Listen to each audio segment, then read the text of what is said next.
Hi there, I'm Elaine Cochran with Papa TV in Port Angeles, Washington, and welcome back to another episode in our series On the Road. Right now, I'm standing in front of the Dance Plaza Totem here at the Jamestown SKlallam's tribal campus in Blinn, Washington. This spot is the start of the North Olympic Discovery Marathon. Today, we're going to be exploring more of the North Olympic Peninsula's Olympic Discovery Trail.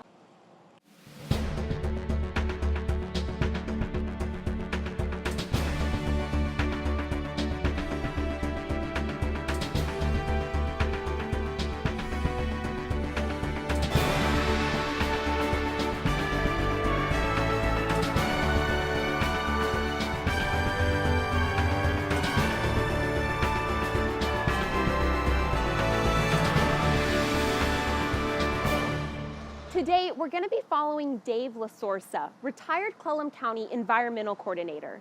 Dave is presently a part of the United States Triathlon team of bike racers.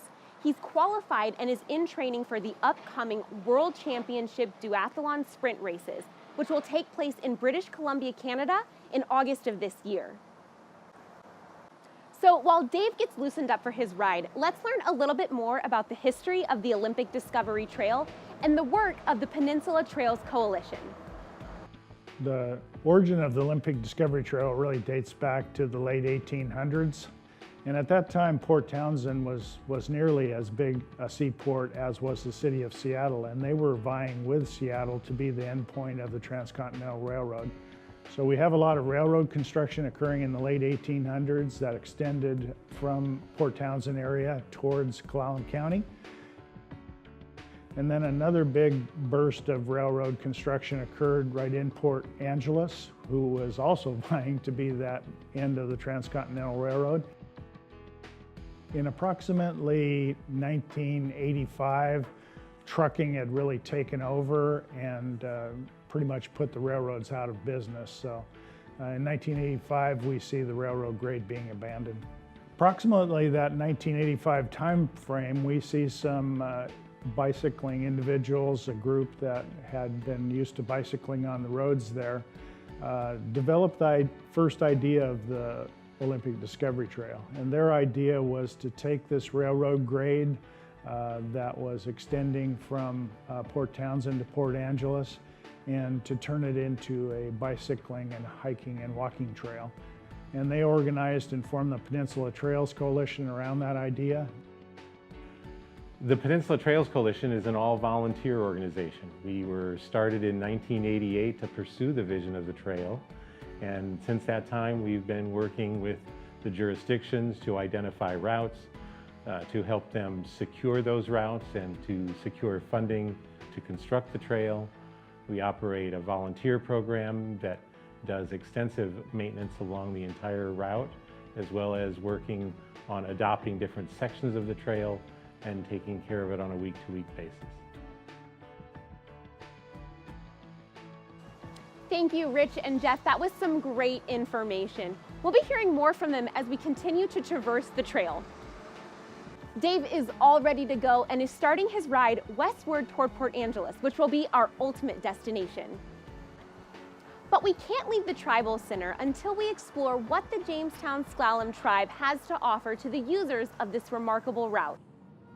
Nankuai, Achinstachi. I'm Kurt Grinnell, Pachuelas de Sequim. Welcome to Jamestown, situated on the sunny shores of Sequim Bay, Washington, where the water is cold and the food is plentiful. Now I'd like to introduce you to Annette Nessie, our Chief Operating Officer and Senior Advisor to the Jamestown SKlallam Tribal Council.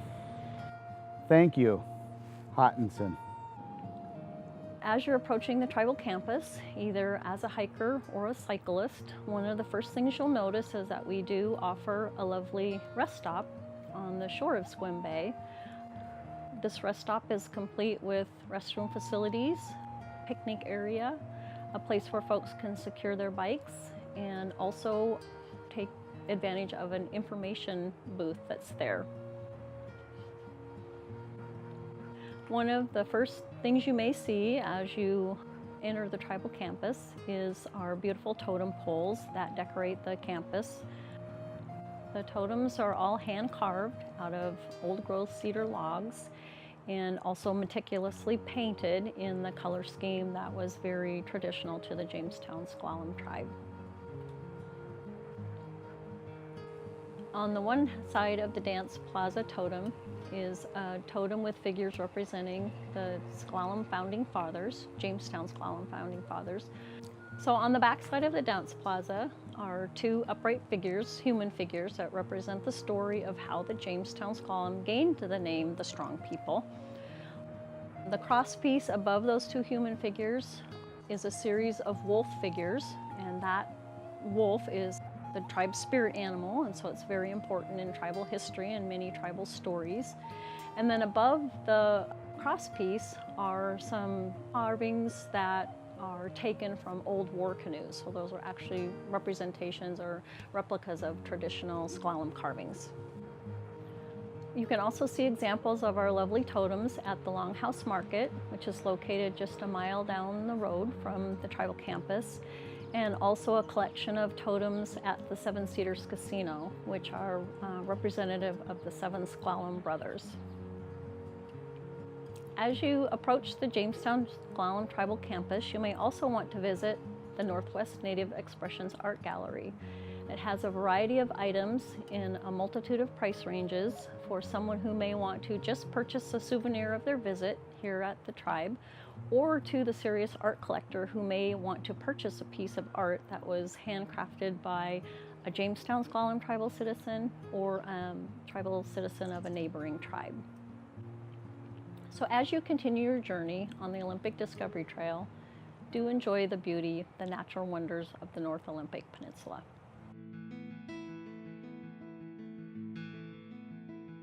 Dave is riding through the restored Jimmy Come Lately Estuary, where Randy Johnson, the Habitat Program Manager of the Jamestown Sclallam Tribe, is waiting for us. We're standing in the Jimmy Come Lately Estuary in front of the remains of the old lumber mill that was built in the late 1800s. And at that time there was a railroad line coming in to the mill and then continuing farther out into the bay where there was also a log dump. About the same time as the industrialization was occurring down here in the estuary, settlers were clearing the valley upstream for agricultural fields, and they channelized Jimmy Come Lately Creek and ran it into the bay in a brand new location where it began building itself a brand new delta and became very unstable. And that was especially harmful for the salmon. Old Blinn Highway was frequently being closed by flooding. Highway 101 was closed on at least one occasion due to flooding. Landowners upstream were having pretty bad instances of bank erosion. The lower properties were wet all the time and were becoming frequently flooded. All wanted to see something change in the dysfunctional way that this creek was working. And at that time, a plan was developed for restoring the entire ecosystem down here, which meant the lower half mile of Jimmy Come Lately Creek would be renatured, the estuary would be restored. At the beginning of the Habitat Restoration Project in 1999, only 7 summer chum returned to Jimmy Come Lately Creek, but we've gone from near extinction to where now every year we get thousands of summer chum salmon back to the creek to spawn. In late August and on through September, you can actually see the summer chum salmon from the steel bridge across Jimmy Come Lately Creek. So when you're walking or running or biking through, stop for a minute and check out the estuary and enjoy the beauty of the North Olympic Peninsula. Dave is getting close to the Sequim Bay State Park, where Ranger Drew Featherston will share some of the highlights of the park. Hi, welcome to Sequim Bay State Park. I'm Ranger Drew Featherston. The bridge behind me is part of the Olympic Discovery Trail here in Sequim Bay State Park, and it opened in May of 2017, which was great for bicyclists and park visitors able to go across on the Olympic Discovery Trail through the park. The park provides 3 exclusive campsites for hikers and bikers coming off the Olympic Discovery Trail. For those looking to camp at Sequim Bay State Park, we offer both RV and traditional campsites. Visitors from all around the world come to visit Sequim Bay State Park. The Ramblewood Environmental Learning Center is a popular destination for guests. The facility can accommodate up to 66 people in its lodge, 3 cabins, and 5 Adirondack shelters. Sequim Bay State Park has over 5,000 feet of waterfront for those looking to get outside and get out on the water. Some of the activities that boaters and visitors can do at Sequim Bay out on the beach include fishing, shellfishing, and crabbing. Nearby is the Dungeness National Wildlife Refuge, the Dungeness Lighthouse, and a gateway to the Olympic National Park. The park is a great place to get outside and explore, and we look forward to seeing you here at Sequim Bay State Park.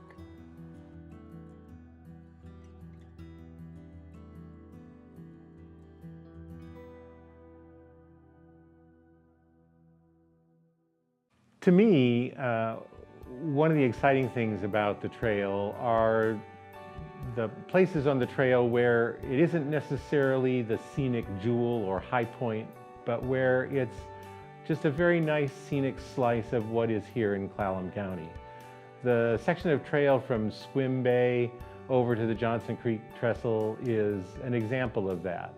It's got wonderful views up into Sequim Bay through a quiet residential area screened by trees, almost invisible when you're traveling on the highway, but a very scenic piece of trail and a very nice slice of Clallam County.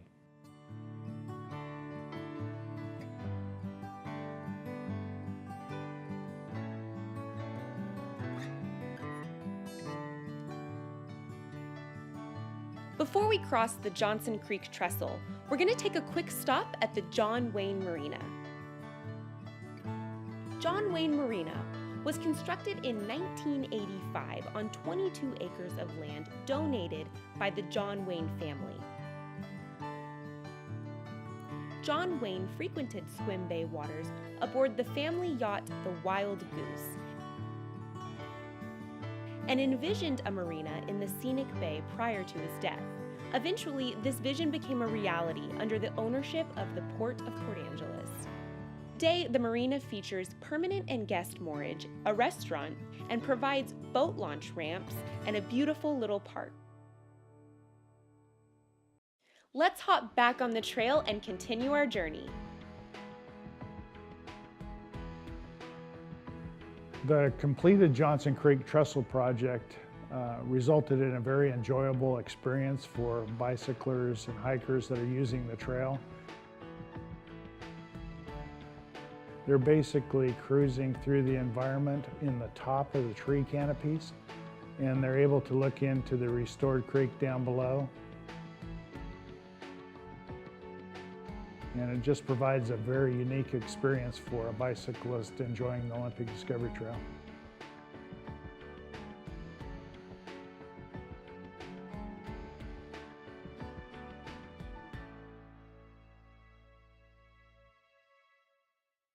Dave is now entering the city of Sequim.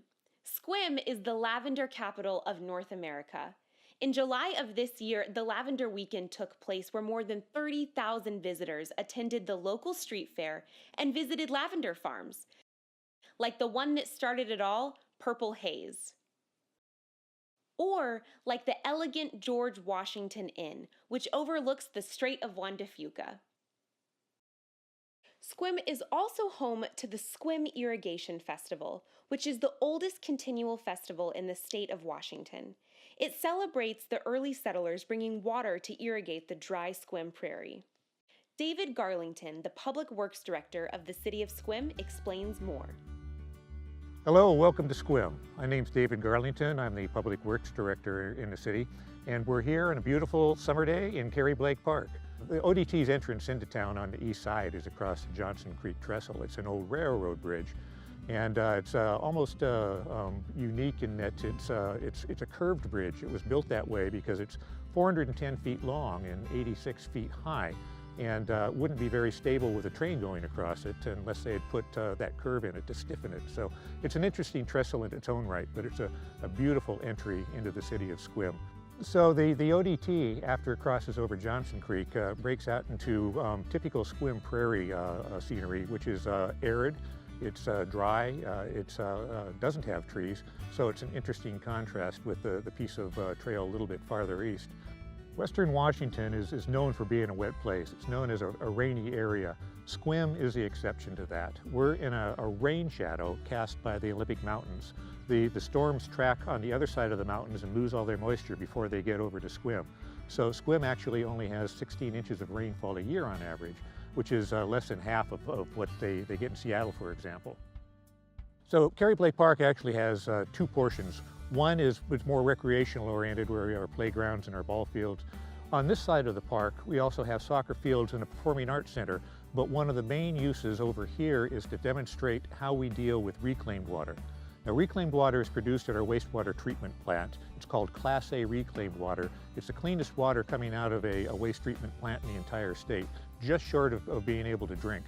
And we use that in town rather than using water either out of the ground or water coming from the Dungeness River.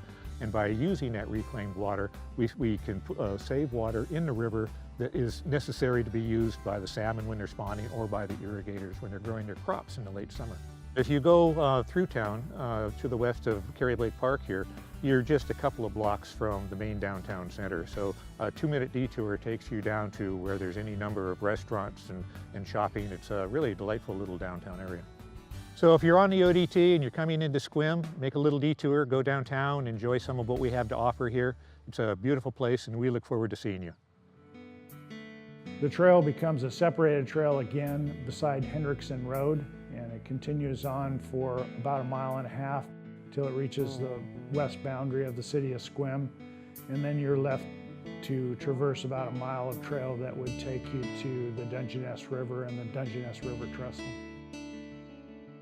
Leaving Sequim westward, you get to one of the most exciting stories along the entire length of the trail. The Dungeness River Bridge and Trestle at the Dungeness River Center is one of the early success stories along the Olympic Discovery Trail.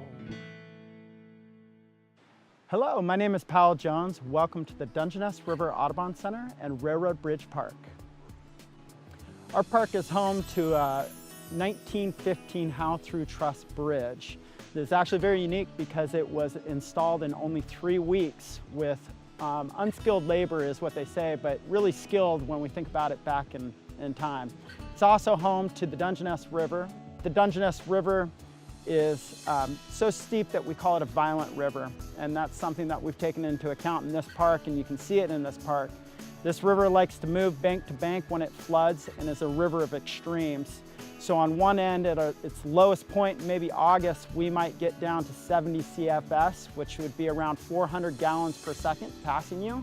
And a maximum flood will hit over 7,000 CFS, which would be over 50,000 gallons of water passing you per second. So in this park, what we've tried to do to match the ecology of the river is we've spread the bridge out. So we no longer have an old trestle, which is a little different than a bridge. We have a pedestrian walkway which has spans of 182 feet that allow the logs to move. Now, a lot of people look out over our bridge and they see logs in the river. Well, logs in this river are part of the natural habitat, and we encourage it because we are really a park that focuses on fish first in the park, and on the trail, people first. The river is really known for its pink salmon run. The pink salmon run in the last couple odd-numbered years, 2015 and 13, was over 400,000 fish. So when we hear about the old-timers saying they could walk across the backs of fish, we've seen it here in this park. Railroad Bridge Park is considered an important bird area, which means it's an important stopover for both migrating birds north and south. In this park, you can see a variety of birds that might include anything from a bald eagle, which of course would soar over and nest within about 1/2 mile of this park, to something like a great blue heron, a tanager, a peregrine falcon, or anything else that might come through Western Washington, this park can be home to. The Dungeness River Audubon Center is really a unique Audubon center. We have over 500 mounted specimens in the building, including mammals, fish, and birds, and almost all of them can be seen in this area. So as a place to come and get an idea of what you might see, explore, and experience, it's a great stop to come in, and we can show you how big a bald eagle is. What does that tanager look like? What does a blue heron eat? What is it doing at night? So we're also a place that people come to and they ask questions and explore their curiosities. While exploring the Olympic Discovery Trail, make sure that you stop on by the Dungeness River Audubon Center and Railroad Bridge Park, where we will be ready to welcome you and your family and help you explore this unique and incredible area of the North Olympic Peninsula.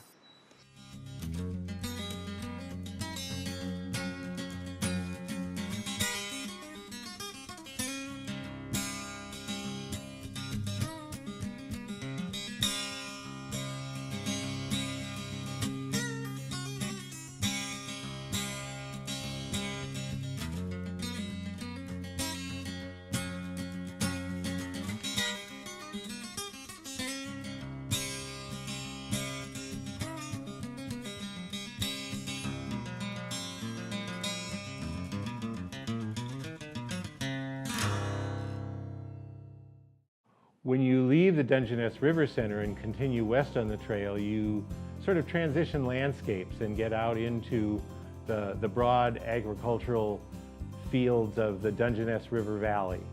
They've been in agricultural production for over a century.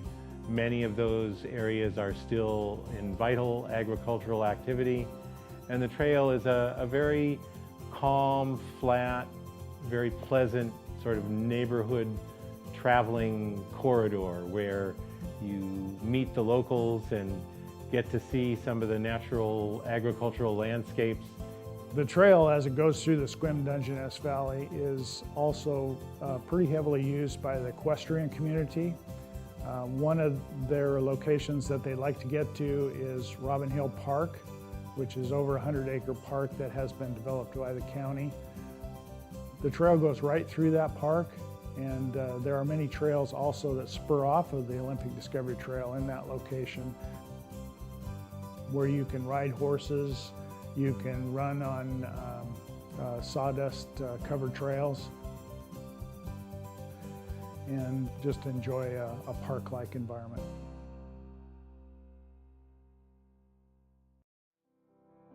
As we go through the western portion of the Sequim Dungeness Valley, we cross through the historic community of Agnew, which was built to support the farming in the area.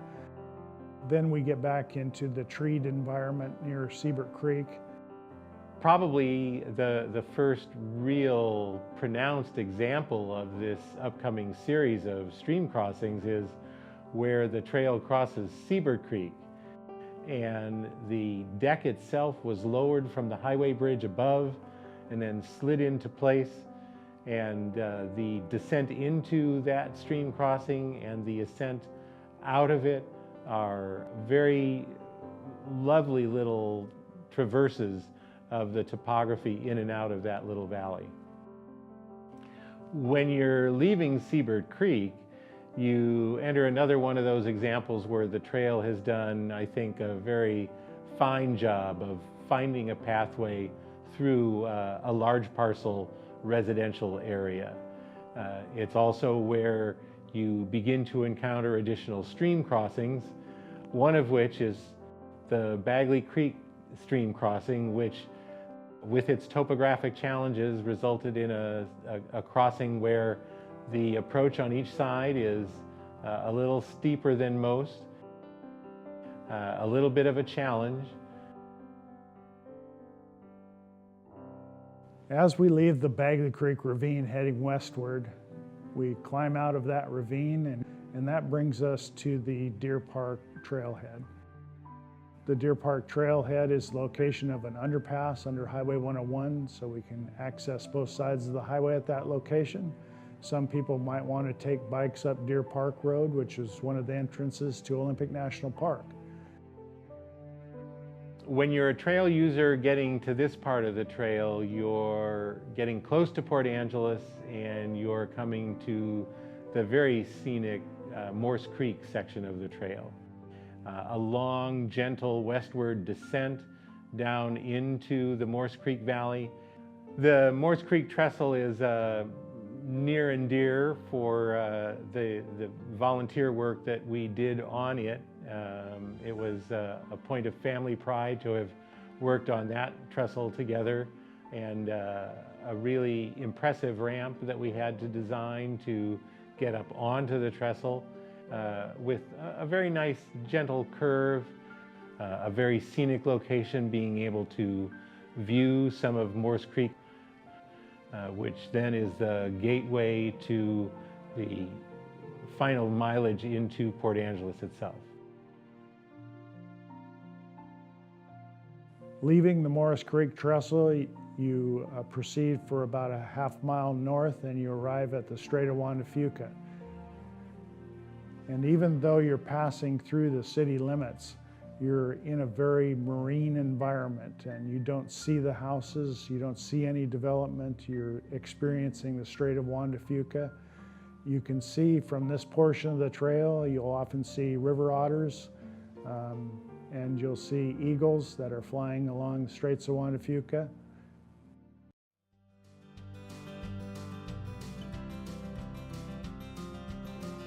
We're here at the City Pier near Hollywood Beach, where Dave is approaching the end of his ride. From here, a trail user can find plenty of things to do and see in downtown Port Angeles. Like hopping on the Coho for the 1.5-hour ferry ride across the strait to Victoria, British Columbia, or browsing local shops, or maybe finding a great restaurant in which to dine, or possibly spending the night in one of our fine hotels or motels. One is sure to enjoy themselves while exploring Port Angeles, the Olympic National Park, and the rest of the beautiful Olympic Peninsula. This spot is the finish of the North Olympic Discovery Marathon. Every year in early June, thousands of visitors come to this popular event. This marathon is USA Track and Field certified and is a Boston Marathon qualifier for the serious runner.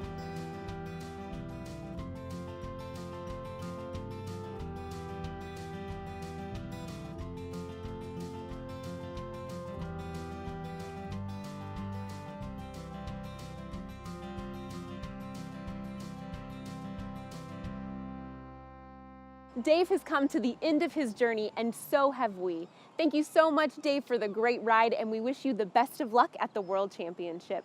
Also, thank you to Rich and Jeff for the great information, as well as to the rest of the contributors of this episode. I hope that you've enjoyed your brief trip along the Olympic Discovery Trail. So now it's up to you to come and discover for yourself the rest of the nearly 80 miles of completed trail that extends from Port Townsend all the way to Port Angeles and beyond. Until next time, I'm Elaine Cochran with Papa TV in Port Angeles, Washington. Thank you so much for joining us on the Road. We'll see you soon for our next adventure. Bye now.